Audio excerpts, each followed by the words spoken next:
Welcome to Liberty Lockdown. Please scan your barcode. Your liberty ain't gone, but yeah, it's on hold. Where did it come from and where did it go?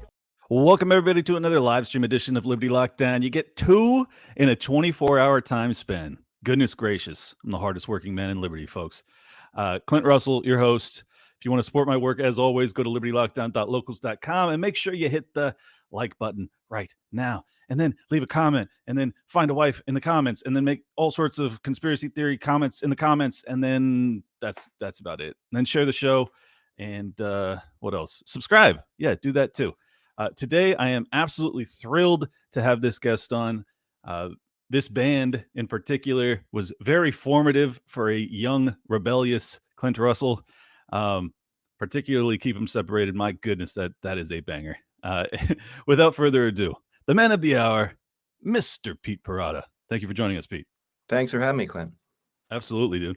I'm not exaggerating. I felt like the Offspring for people of my age range was like, it was like that particular song was the first time any sort of punk band got into kind of like almost like the gang rap vibe, yeah.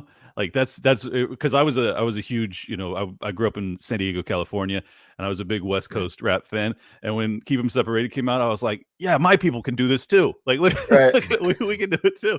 Even though like if you actually listen to the lyrics, it's not about. It's like it's actually like lamenting gang warfare. At least that's my read of it. Is that what that song's about? I never asked what it was about, but I mean that would be my take on it. Okay. I try not to interpret what anybody else is saying, that if they're not saying it themselves. But you played it for 15 years. You didn't have any opinion on it? Yeah, I didn't ask. I mean, I wasn't being paid to have an opinion on anything. So that's true. Yeah. So for those that don't know, Pete was the drummer for the Offspring for about 15 years. Is that right? Yeah, about 14 years. Yeah. 14. Okay. And you came on, obviously not an original member, since it's an older band. Since I'm old, and I'm talking about how they impacted me in middle school. But what was the? I've already heard you on Tim Pool, so I'll kind of keep this truncated. I don't want to have Sure. you repeat everything, but give us a cliff notes of how you got into the band and into the music scene, et cetera, et cetera. Oh, I mean, the music scene in general. I moved from a really tiny town in upstate New York in 1991. About a month after I graduated high school, I moved to LA with my drumming idol, one of my best friends, Mick. And so I went to go to music school, and going through school, you start meeting people. I met a drummer named Ray Luzier, who's a drummer for Korn now and has played with all these different people. But so me and Ray were roommates for a few years after school, and we got along really well. And we're still really good friends. He lives 10 minutes from me here in Tennessee now. And so it just, you get out of school and you start working. I was bussing tables. I was, cleaning a studio to have a place to play drums. And, and then eventually started working at a rehearsal studio and meeting different bands. Fell into a punk rock band called Face to Face. I didn't know anything about punk rock, but they were looking for like a rock drummer. Like I grew up heavy metal, in upstate New York. I think I listened to Face to Face back in the day. Did they get pretty popular? Or am I? Yeah, Face to Face is awesome. Yeah, they're okay. great. Yeah, so. big SoCal punk, very influential. That's what it was. Yep. Yeah, and the cool thing about Face to Face was, if you look at go back through the years of all the bands that opened for them and then went on to be huge. I mean, you can go back to Sublime and Blink-182 and wow. but everybody up through like Jimmy Eat World. And so we always joked like, oh man, when we do a farewell tour, I'm going to start a side project band and we're going to open for us. And then it's going to be the biggest band ever. And then, didn't have time to do that because I was already playing in another band. And so we took a little band called My Chemical Romance out that was just getting started. And then, just a tiny 2 months band. later, they were huge. Yeah. Right. So it was funny. Like we joke about it, but even at the end of my run with the band, because they're back together and going now. Oh, very cool. At the end of my run, it was still true. So yeah, that's amazing, man. Well, I obviously the reason that you were thrown into the spotlight over the recent history was because of I assume you were fired. I don't think you quit, right? I didn't quit. No. Yeah, I was replaced, and for the vaccine mandates came down, started hitting the industry in summer of 2021. And, I thought we were going to kind of have some conversations about it. Like I have a history of bad reactions to um, vaccines and other, my body's just really sensitive to a lot of things. And so Sure. doing research on this one and kind of looking at the information that was available at the time, especially, it was like, oh, okay, well, they clearly say here that they didn't even test for transmission. And, Mm. they didn't have anyone in the trials that had any autoimmune conditions or any health issues in any way. It was just all healthy people, right? So it just kind of already looked like, well, we don't really have all the information here. I don't feel comfortable with this, but it just came down through the band's management that I was to get the vaccine or I would be replaced. And when I tried to, it was really the most abusive, unprofessional, crazy phone call I've ever received. Like, it was a newer manager with the band. I didn't even really know the guy, and just was really belittling and threatening and awful all around. And so I was kind of shell shocked from the call. Tried to talk to the band about it. They backed him up, and it was like, nope, this is how it's got to be. And a few days after that, I mean, all communication ceased. And then I found out that I was replaced from my Southwest Airlines app because my flight to rehearsal had been canceled. Oh and my then goodness. and then my access to the work calendar was revoked. And so it Wow. was, but no communication, it was just, that was it. And you And had no, prior infractions with the band in terms of, like, missing no. gigs or anything like that? Dude, in 14 years, I never missed a day of work, whether it was in the studio, whether it was on tour, whether it was a rehearsal or a photo shoot or a video shoot. I never said no to anything. I showed up. Wow. I was the quintessential good soldier, right? Yeah. And the first time that I pushed back, it was just like, that's Yeah. it. It's You like, oh, got the sa yeah. you got the same treatment that our good soldiers in our military get when they get home from war. Yeah, right. Uh, I mean, I yeah. I would never compare myself to that, but No, of I course. understand your analogy. Yeah. Yes, yes. Yeah, man, that's heartbreaking. And I guess I know you've said that this was pervasive through the industry. Obviously, it was pervasive through um, live performance venues. I think was probably the major concern. Was that their primary explanation? They weren't like actually concerned about you giving them COVID. They were concerned about not being able to do gigs in places. That was my understanding, was just like, "Hey, Okay, we need to make money, we wanna work," and, it was it's business, but right. there were plenty of bands that were touring with unvaccinated members. There was, I mean, I would get, after I was out, I was getting messages from bands that are like, "Dude, we're on a festival today with your old band. None of us got the vaccine, like, there's no protocol here for it. Nobody asked for papers. No one gives a shit. Like, why aren't you here? This doesn't make Right. any sense." And I was like, "Oh, I know it doesn't make sense. I tried to point that out."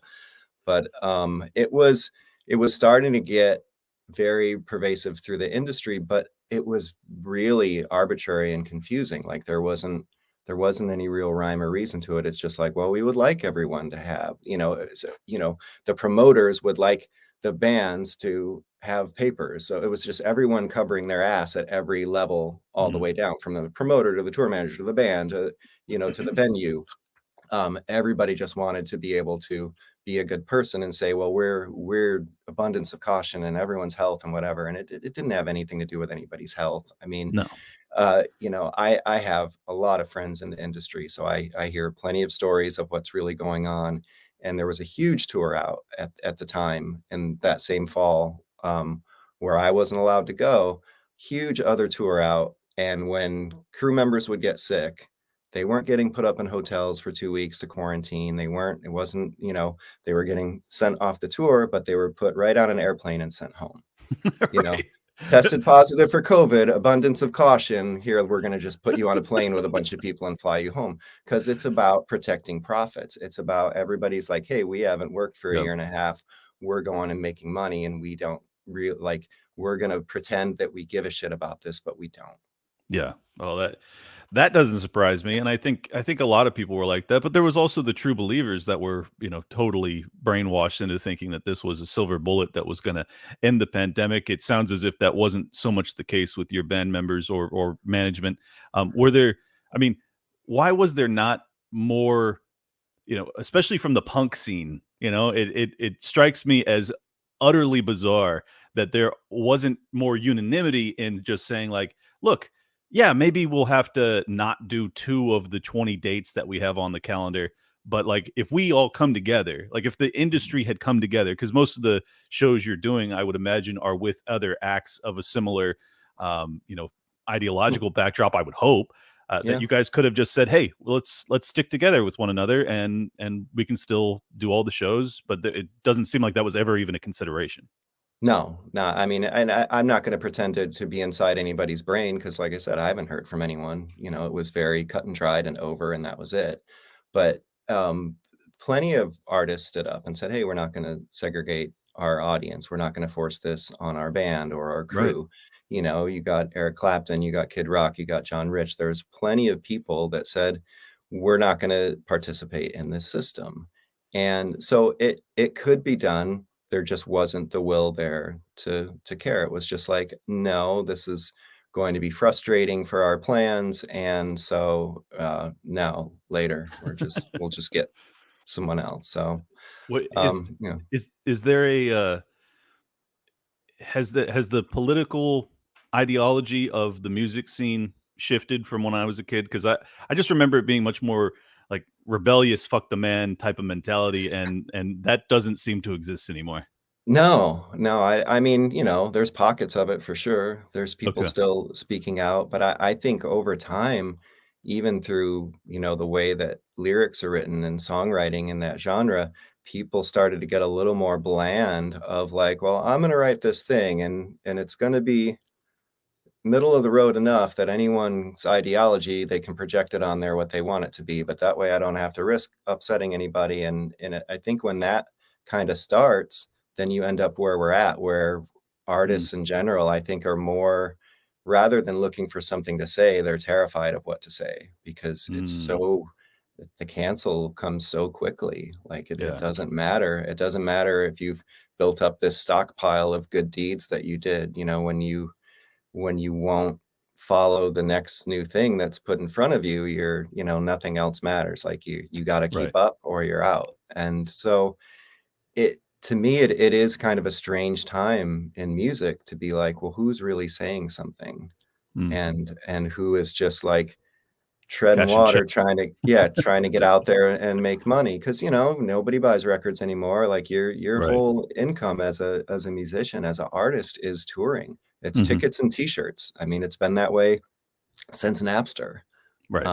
And so to make a living, you got to stay out on the road. You got to keep going all the time. And so, yeah, if something's going to throw a wrench into the works, I guess, your previous relationship or we're all family, we're all in this together, I guess that goes out the window pretty quick when it's just like, oh, well, I'd like to make money. This is really annoying, Mhm. so It's like you're my coworker, but you're not actually my family anymore because I gotta feed my kids. Um, well, well, I wanna dive in a little bit into the creative destruction that comes from, or creativity destruction, I should say, when it comes to the, fearing cancel culture. Like, just think about, like, if you're trying to write lyrics and you're writing the lyrics with some sort of parameter, any constriction whatsoever, I don't know how you can expect to create the best, art, and I yeah, still view it as art. yeah, I agree. You can't create good art if you're starting from a place of self-censorship. Like Exactly. so if we that's why, I mean, I'm a free speech person. Like to me, that's the most important of our rights because everything else stems from that. And so if you're going into writing a song or a book or a blog or anything, and you're like, all right, well, I can't talk about this and I can't talk about that and I can't sing about this, then you're kind of, are you being honest about anything or are you just pandering and looking to, create content that will look aggressive but not be offensive, and Exactly. it's a strange line where you're kind of listening to a song and going, I don't even know what this is about. Yeah. Well, but what strikes me as odd is the music that I found most, emotionally compelling was the most aggressive music that existed in the 1990s. It was like NWA and Sublime was a great band. Obviously, there's you guys.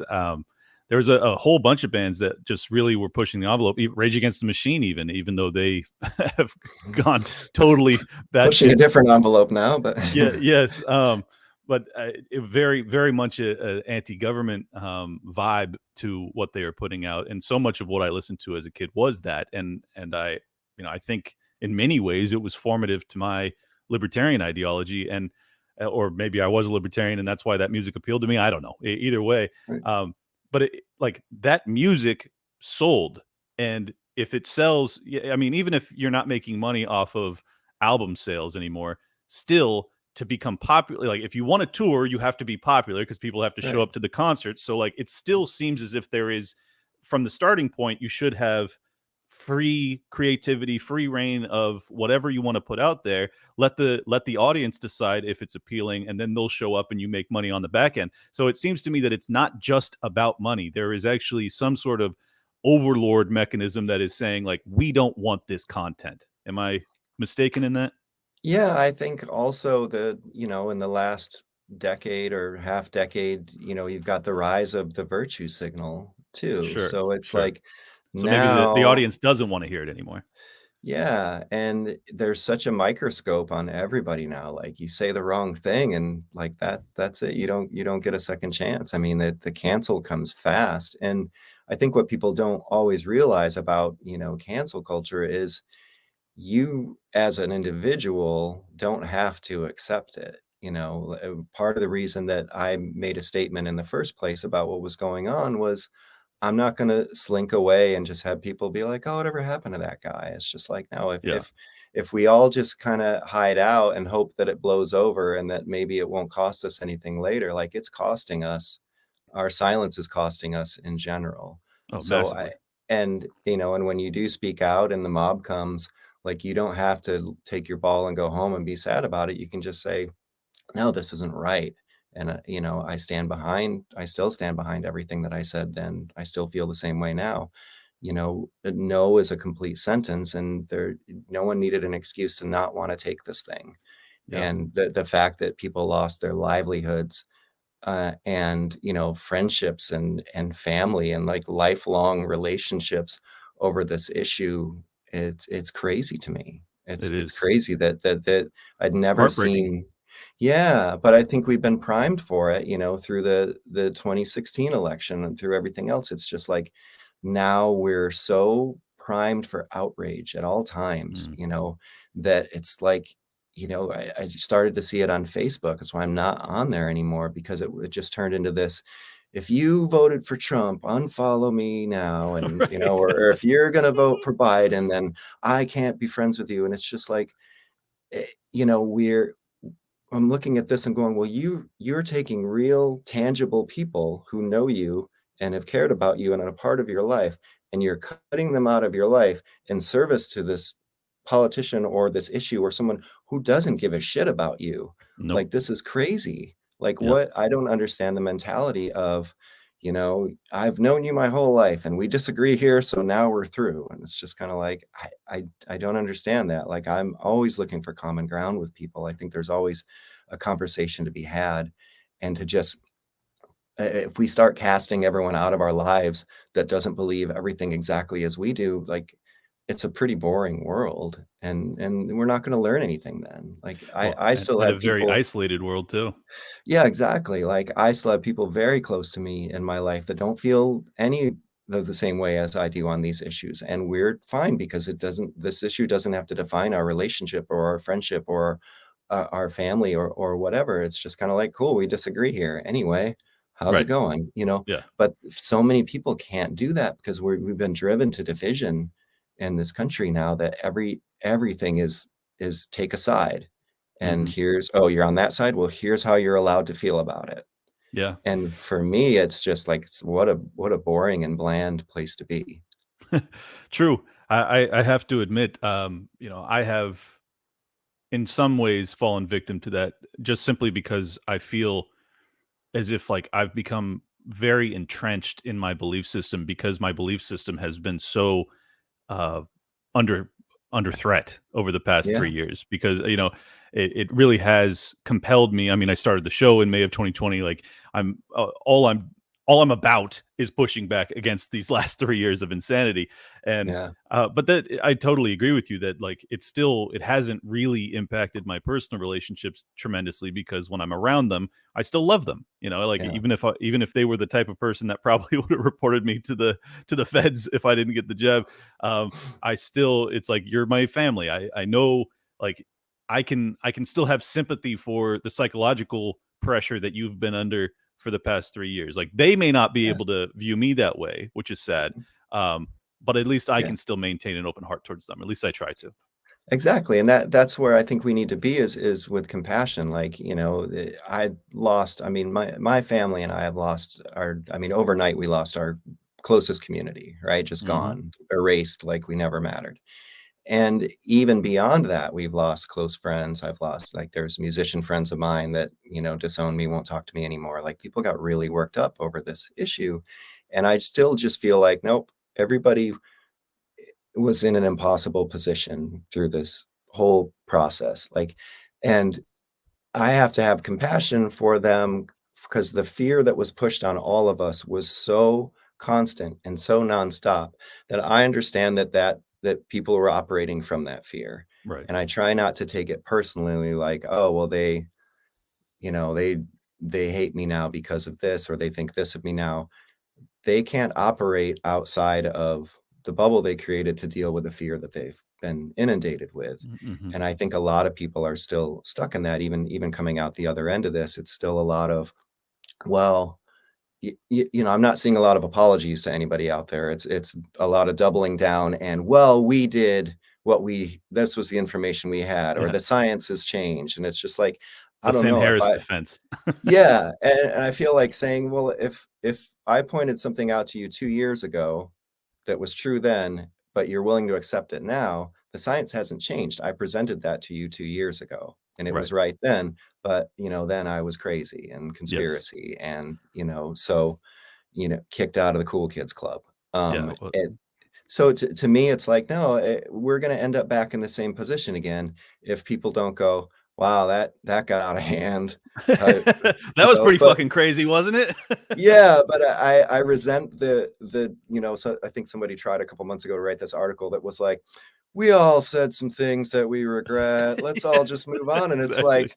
like, I don't regret what I said. Like No, I wasn't neither do I. I didn't yell at anybody. I wasn't hateful to anybody. I spoke from my own experience. I got the shit kicked out of me. Right. But no, I don't feel like, we all said things that we regret. Sounds like you do. Do you want to talk about that? But Exactly. you're writing an Exactly. article, but no, we're not just going to go, everybody messed up anyway. Yeah, no, that's interesting Fresh is actually, back. because the very premise uh obviously details the fact that the person saying we all made mistakes is admitting that they Mhm. themselves did make a mistake, but they won't Yeah. they don't want to take like just the sole responsibility. And I think that that is part of what we dealt with during that period was this very collectivized mentality that like we're going to sacrifice the individual to defend and protect the collective. I Right. mean, they said as much. It was like we have to uh you know all sacrifice here to defend the collective. And I think that from a libertarian perspective, but more from just a historical analysis, anytime a society or a culture gets into that mindset of like we will absolutely sacrifice individuals for the collective, well then you have some really atrocities that have been Yeah. carried out against humanity in that Mhm. name. And I don't know why that lesson has not been learned.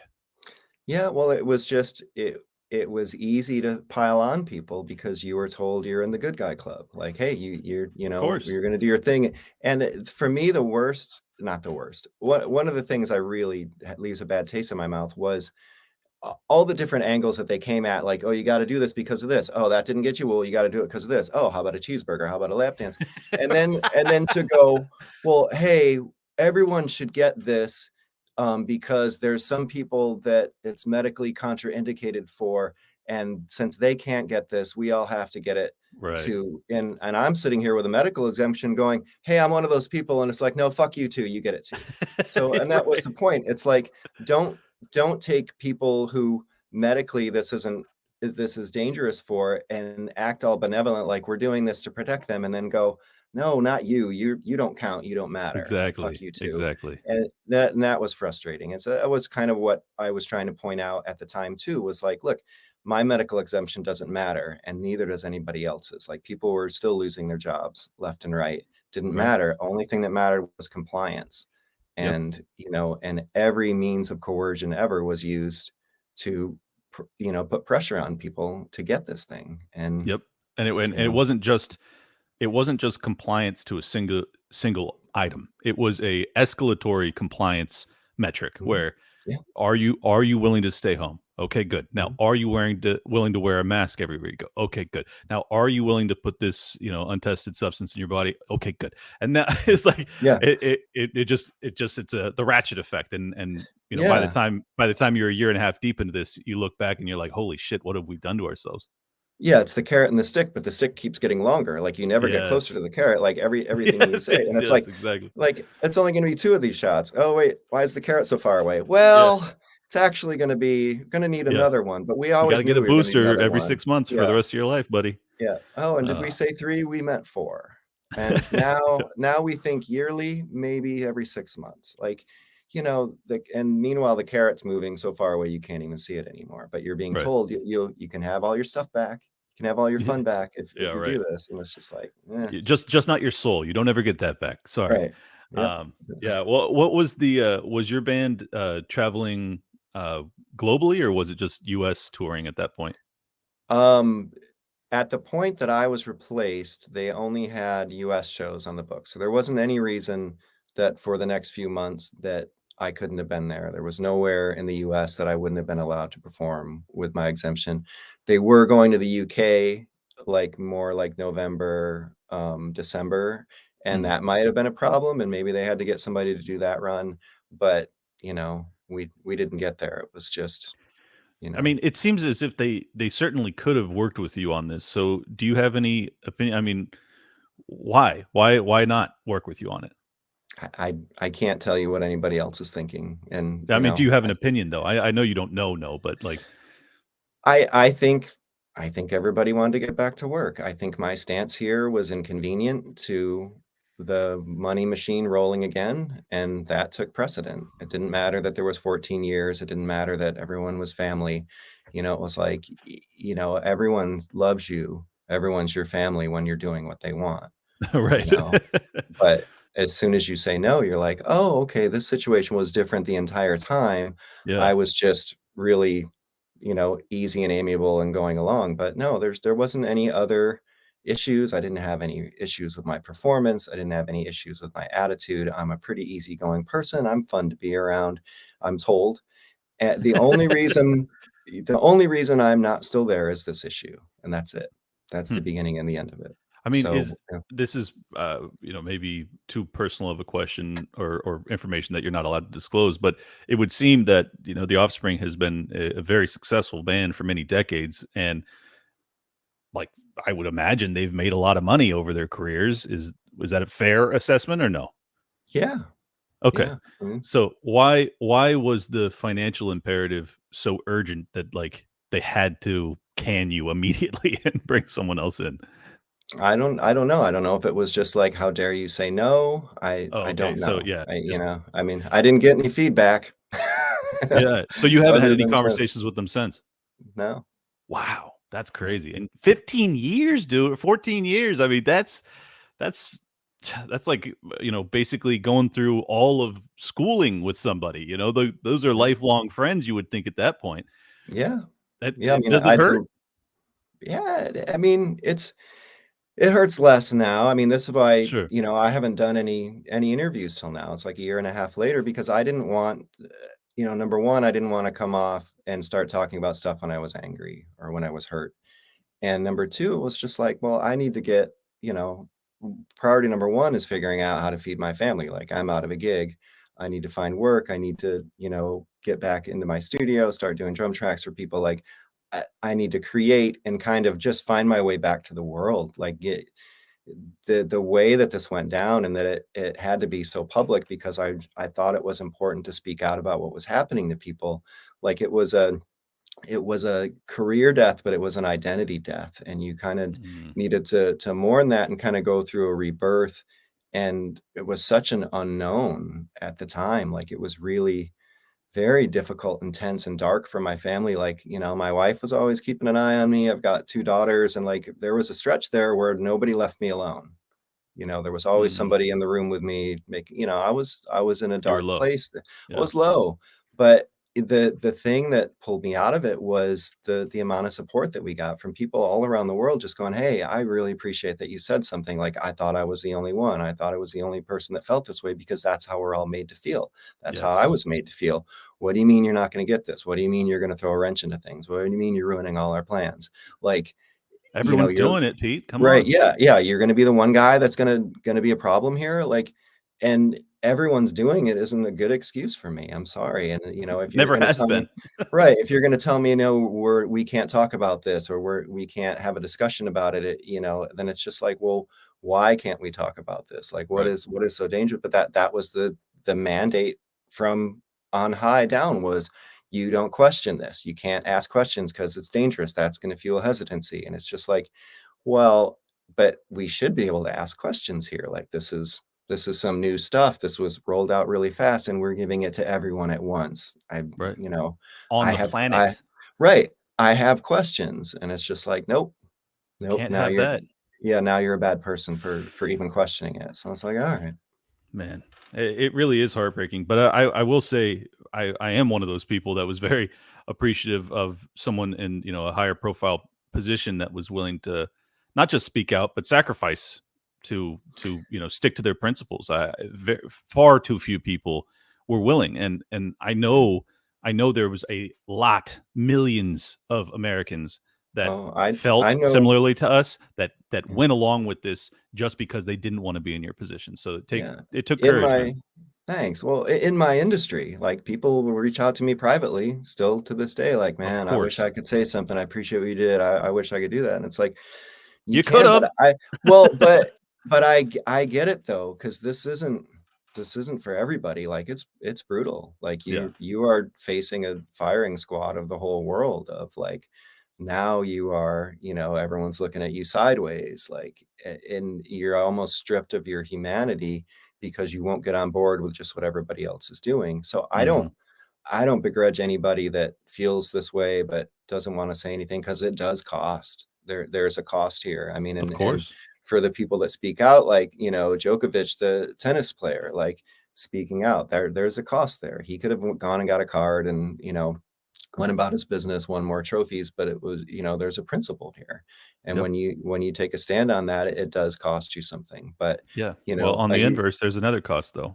I mean, you exactly. sacrifice a huge part of your moral framework, your principles. I mean, that is And your something that you voice. and your Yeah. voice. Yeah, Yeah. which is part of my principles. So, I Yeah. mean, I don't think, you know, I don't think people have a long enough time horizon when making these decisions. It's like, yes, there will be some intermediate pain and short-term pain, but the long-term pain of really sacrificing who you are as a person is very meaningful. And it's sad that people don't hold principles more dearly, like especially bodily autonomy. Like it's Mhm. such a like even if you were of the opinion that the vaccine was safe and effective and efficacious and it was going to end the pandemic, I still on principle, like even if I wanted to go get it, I would have said no publicly, because for Mm. me it's about, you can't ever mandate I put anything in my body ever. Mhm. Like that's Yep. that's the principle. And it just doesn't seem like there's very many people in America that actually believe that deeply anymore, and that's very concerning. Yeah, I mean, and everybody got swept up in the compliance of it too. Like you said, you roll it out. Will you stay in your home? Check. Will you wear this mask? Okay, well now we're going to roll this thing out, and it's just kind of like every step of the way. Well, these are the steps we have to take, and then everyone can get their lives back. Yeah, And so, but yeah, when you do take a stand on something, there's a cost. And but like you said, when it's being rolled out to everybody at once and we're all told you don't have a choice here and there's no discussion to be had, like that's a pretty big red flag for me.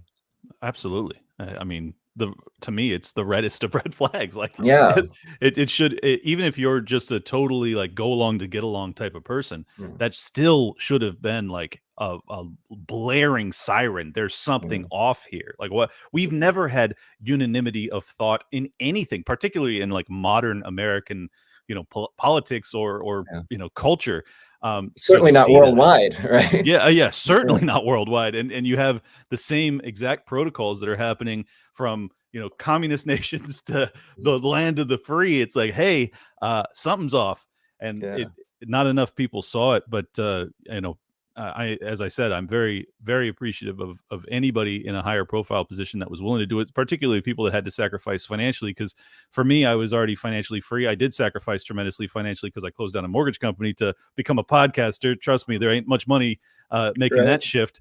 But still, for me, I didn't have the financial imperative. I didn't need to, maintain that higher level of income to survive. So I was in a advantageous position to speak out when when duty called is kind of how I feel about it. Yeah. So for those that weren't, it took an added level of courage, I think, and it seems as if you are one of the few that had it. Do you think that there was anything about your upbringing that made you that type of person that would have been willing? Willing to speak out.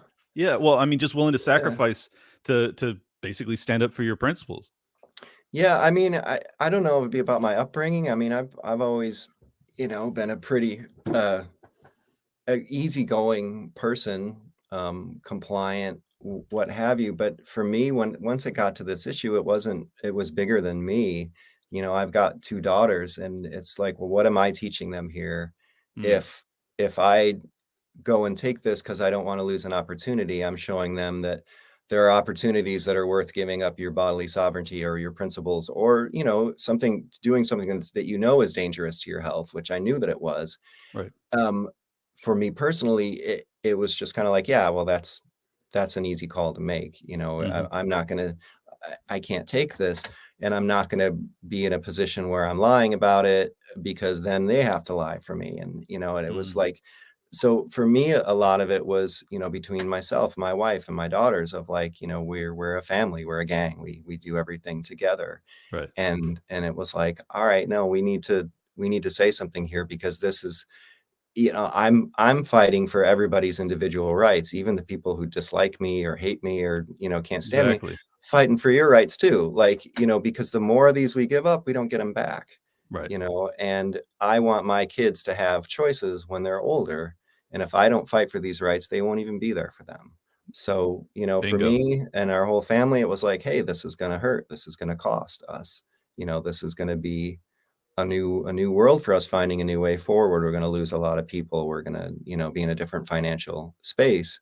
And but when you're a family, you make decisions together, and that's what we did. We decided to move forward, and it was more important to make a stand here and take the beating than to stay quiet and just hope that it was going to get better, or all right, or we'd be all be handed our rights back. Yeah, well, and it turned out that, you didn't actually have to comply to get your rights handed back. The national emergency's ending, all the mandates are ending, and it's because of people like you and I. And Right. I just wish that people would have realized that had more taken the stand when we did, Yeah. this would have ended sooner. And Could have I done it sooner. Yeah. yeah, like much, much sooner. And it's very frustrating that so few people are able to see it in real time, and even those that see it in hindsight will likely fall for the next bullshit propaganda campaign, and that that pisses me off because I'm like, Yeah. you now have evidence, hard evidence. Like I was giving you some evidence and some theories, back in summer of 2020, but like everything I gave you ended up being true. So how about you listen to us next time, and how about you follow our fucking lead so that we don't end up in some totalitarian hellscape moving forward. Forgive me for getting upset, but it's just like, it's No, frustrating. it's frustrating. I mean, the whole thing is frustrating, you know, that there had to be so much loss, that so many small businesses were closed, like people's life's work.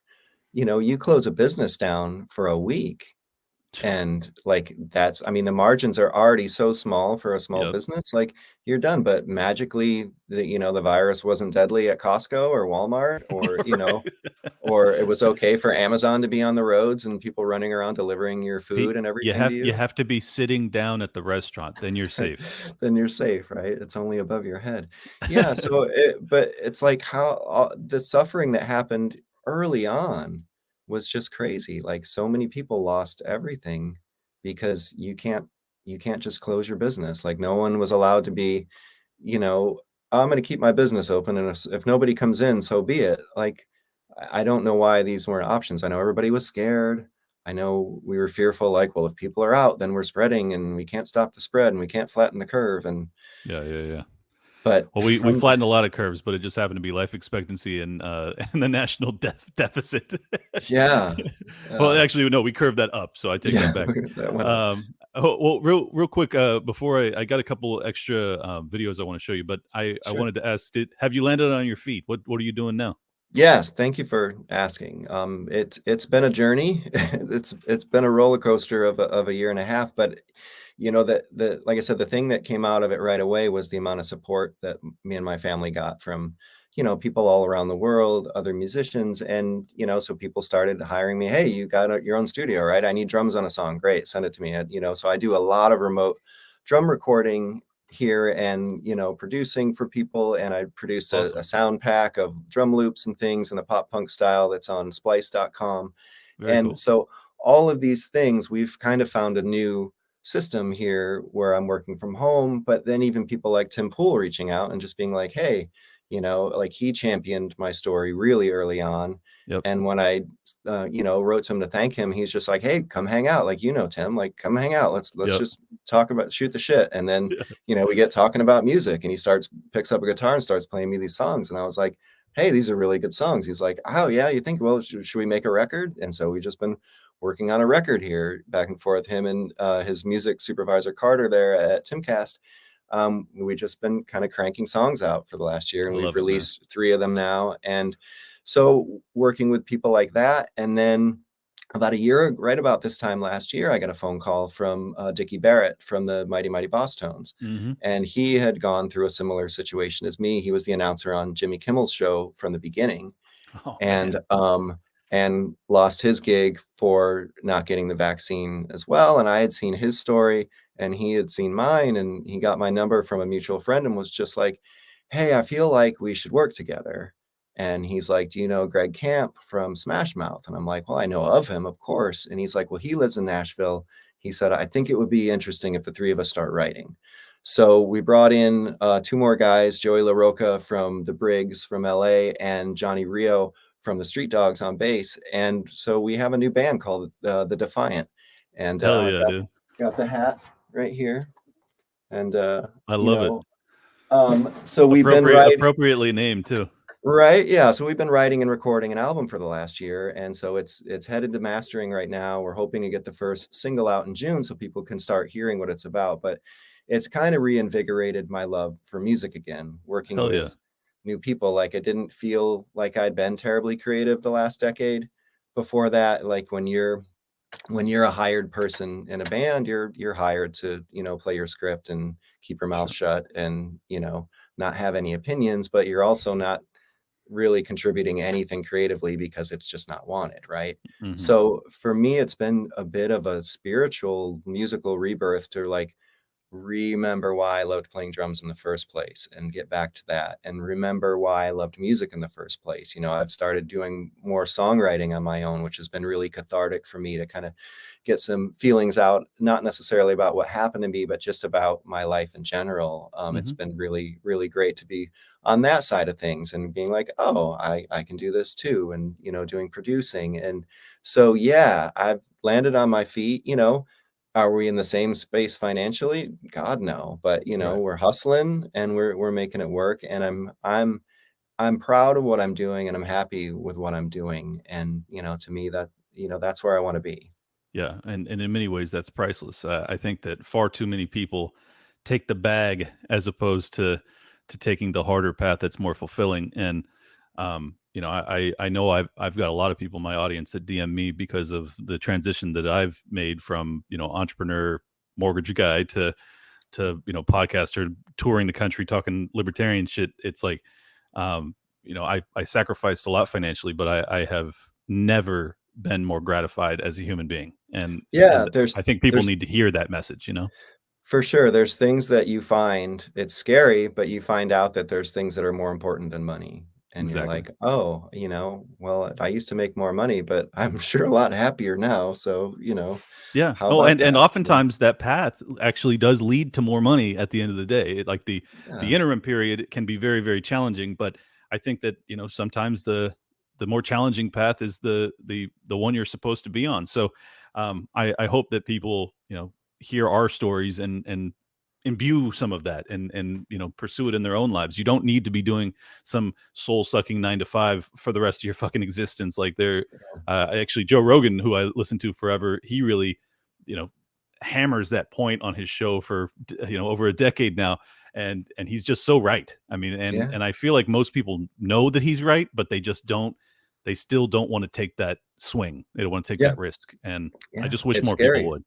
It's scary. Well, and then you factor in our stupid healthcare system in this country too. So now people are stuck at jobs that they hate that make Yeah, them miserable because, exactly. well, if I leave, then I lose my family's healthcare. And Right. it's just this way that we're trapped in these places.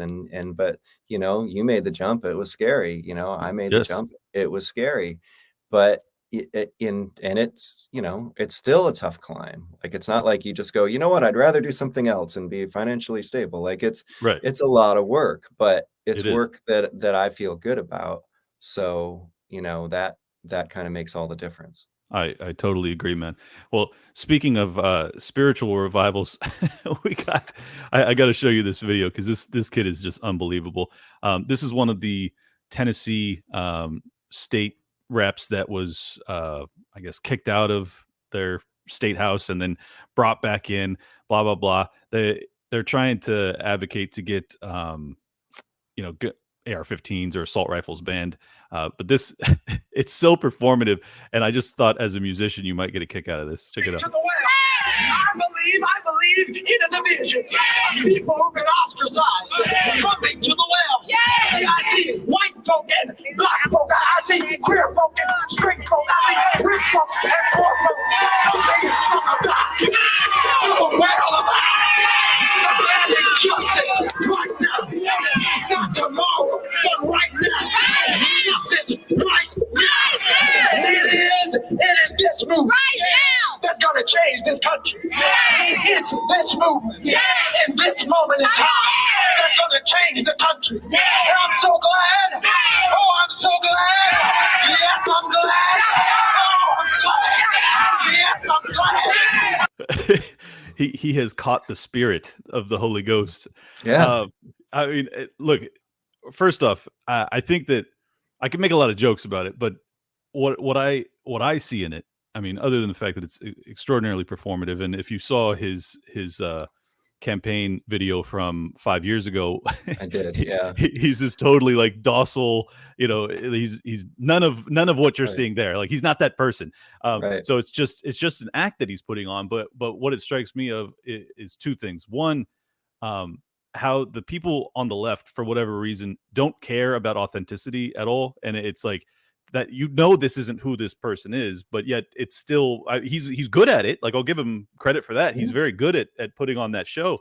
But it's like he's not real. Why do you and then secondarily, there's this need. It seems to me like the youth of this country are in desperate need of purpose, and it's so sad that you have this young man who's basically mimicking a civil rights leader, But what he's trying to advocate on behalf of is getting rid of civil rights, in my estimation, which is to, ban guns in America. Yeah. So it's just a fascinating dilemma. I don't know if you have any thoughts on it.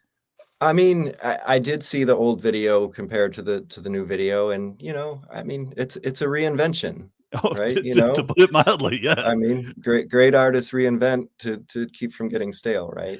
So it's not in my place to cast any judgment on which is the real version of things. Like, we all get to change our opinions and our approach to things.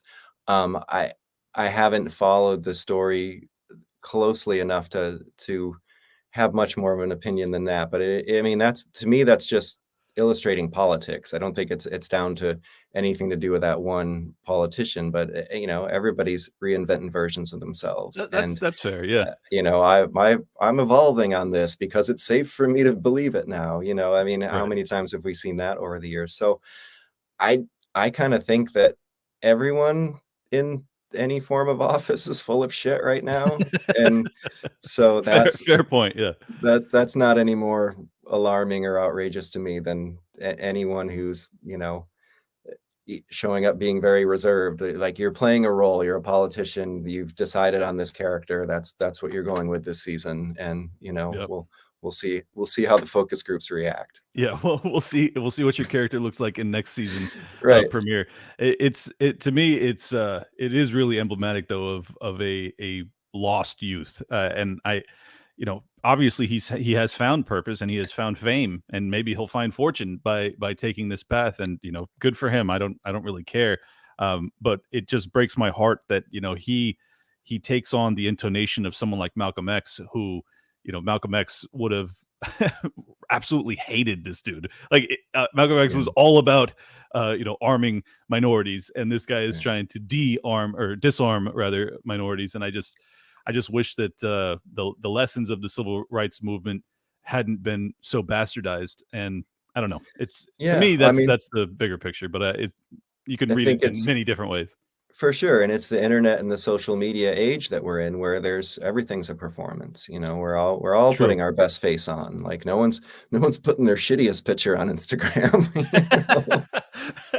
Well, if So, you saw my intro outro, I have a picture of me going "Arr," like that because it was a freeze frame right, when I was on Timcast actually the right. first time a year and a half ago. So like I am one of the few people that is actually trying to find my way through the social media viral world, but doing it in a very authentic way. Like, I'm just trying to Yeah, be myself throughout. And but I think there's a huge mistake that people make, that they think that they have to be some sort of caricature and fit some sort of box. What there's a huge market demand for is just authenticity. If you can just bring that, but so few people are capable. I think that in some ways people of our age range are actually better at this because we didn't grow up in it. So like yeah, I didn't have these pressures when I was formulating who I was. I don't Do you yeah. ever feel that way? Yeah, for sure. I mean, I'm a real self-conscious, like, kind of quiet, reserved, not very outgoing person. Like, even me sitting here talking to you, like, those are big steps for me. I'm kind of Right, quiet, right. right? But I think it's hard right now because kids are being raised online where everything is scrutinized. And so being authentic is vulnerable. And I think Mm, vulnerability is the hardest thing to be, because we're scared. There's such, mm, especially online, everything. It was just a outrage waiting to ridicule and make you feel bad or strip you of true. your humanity. And I think if we, in my experience, when I am online, I see a lot of people fighting and there's arguments and you can't find Big any time. common ground. When I'm out talking to people in the real world, you get a different experience. And I think that when I spend more time in the real world than online, I feel better about humanity, because I'm like, okay, I don't feel so hopeless. When we're actually face to face with each other, we can find common ground, we can have a conversation, Totally. and it doesn't have to just be an outrage argument, or but online, man, it's just, there's this culture of people that wake up every day and they're just waiting, like, Yeah. who I'm who gonna who we mad at destroy today, someone boss? today. Yeah, Yeah. yeah. And gonna open my Twitter, get my marching orders, and then get on board. And it's just kind of like, I don't know, maybe just listen. Maybe, Hey, what an idea. Just take listen some for a things while. in, like, we don't all have to have an opinion on everything immediately without giving it any thought at all, just because, our team said something that, well, I've got to back that up. And it's like, Mhm. I don't know, sit it out, give it Well, some thought. look, all that's true, but I will say this: just because there is pressure, especially for the young people who have never lived outside of the social media bubble or influence. But look at you and I. I mean, my life. I have more friends. I know more people. I'm friends with some of my heroes now because I took these steps. You now have a band of similar like-minded individuals that you can actually now create with and bond with Mhm. in ways that you couldn't in your old gig. Um, I think that these are all like you can find a community that just because you get excommunicated from one, well, that actually means that you weren't meant to be in that community. And there are other communities, and those communities are growing, I might add. So Right. I just want people to be encouraged. Don't let the pressure and the fear stop you I from being who you are. Absolutely, I agree. I mean, one of the things that my wife said at the time when we were, talking about like, oh, we're gonna have to speak out, we're gonna have to say something. She's like, we need to put ourselves out there because how else are we gonna find our community? How else are we gonna find like Exactly. we're about to lose so much community. We can't find our new community where we get to be comfortable and unless we're out there looking for it. Right. And so I would say that to anybody too. Like, there's a place for everybody out there, but you got to put yourself out there a little bit, Yeah. like, And but it'll be it's uncomfortable there. sometimes. Yeah, but nobody's alone in any of this, of your views or your thoughts or whatever, everyone gets to exist. Everyone gets to have their humanity and their opinions, Exactly. and there is There's the community. there's message boards for people that love feet, for God's sakes. You're gonna find Yeah, a community. Come on, yeah, man. yep. There's a Reddit board for everything. Exactly. Well, Pete, thank you so much for joining us. Go ahead and tell people where they can follow you and support your music moving forward. Yeah, I mean, you can find me on Twitter or Instagram, just at Pete Parada. I'm not on Facebook, so if there's something on there, that's not me. Yep. You can find my band, The Defiant, on Instagram at The Defiant Official, on Twitter at The Defiant USA, and TheDefiantOfficial.com is our website. You can sign up for a mailing list there. We're going to have some merch soon. Like I said, the first song hopefully is going to drop in June, and I'm really excited to get all this music out there. Tim Cast, my band with Tim Pool and Carter Banks. You can get that at trashhouserecords.com or through Tim's websites and stuff, and find the songs on YouTube or Apple Music or Spotify or wherever the hell you get your music. I forget which. And Oh, go ahead.